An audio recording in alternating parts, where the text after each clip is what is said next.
The Hundred Years' War between England and France 1337 to 1453. The Hundred Years' War, a conflict that arose from a complex, political and territorial dispute between Britain and France, lasted for about 116 years from 1337 to 1453. The war was mainly caused by the royal families of the two countries' succession to the throne and conflicts over territorial ownership.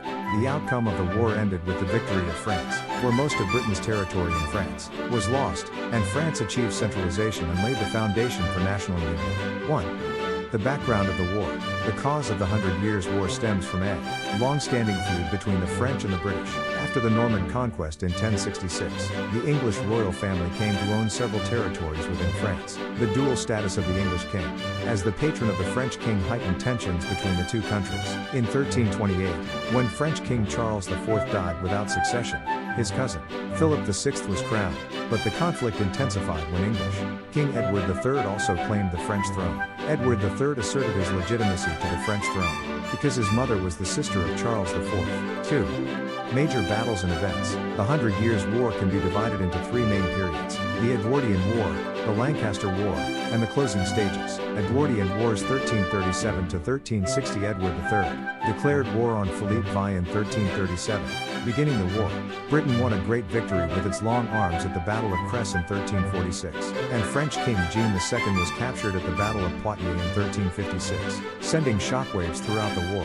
In the early stages of this war, Britain was in an advantageous position with consecutive victories. Battle of Lancaster 1369 to 1389. France reorganized its military power under Charles V, and began to attack the British to reclaim lost territory. However, during this period, the battle was not completely won or lost, and several ceasefire ensued between the two countries. France kept the British in check with tactical changes and fortress defense strategies, and the two countries experienced a temporary peace due to economic fatigue.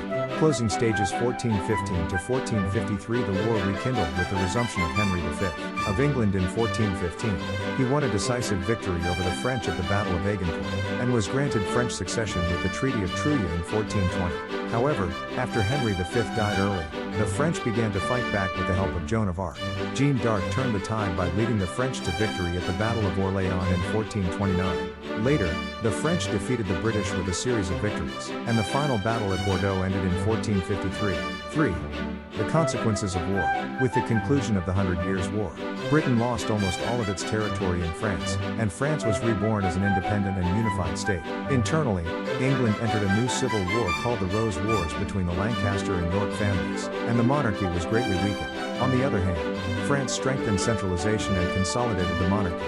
In this process, a national identity was formed, the French feudal system was weakened, and the path to absolute monarchy was opened. 4. The effects of the 100-Year War.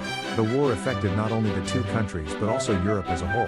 Here are the main influences. Military innovation in the Hundred Years' War. Britain introduced new weapons such as longbows and France's artillery, changing the pattern of battle. In particular, the British longbows destroyed the traditional knight-centered fighting style, accelerating the fall of the medieval knight class. National identity formation. Both France and Britain established their respective national identities through wars. France experienced strong national pride and unity by preventing foreign aggression, and England began to seek its own development as an island nation. After withdrawing from continental Europe, economic change. The war wreaked havoc on the economies of both countries, especially France, which became a battleground, greatly shrinking agriculture and trade. Britain was also burdened with the cost of the war, which caused internal conflicts. Social change. The Hundred Years' War dealt a severe blow to the feudal order. Frequent wars and peasant rebellions weakened the feudal lords' power, and their royal authority was relatively strengthened. The Black Death, which occurred during the war, also caused a decrease in population and a labor shortage, triggering changes in the social structure.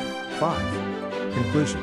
The Hundred Years' War was a significant event that accelerated political, economic, and social changes in medieval Europe. This war went beyond a simple battle for the throne, and contributed to the fall of feudalism, the birth of modern states, and the development of new military techniques and tactics. As a result of the war, France established strong centralized rule as a unified state, and Britain walked a path of independent development as an island nation.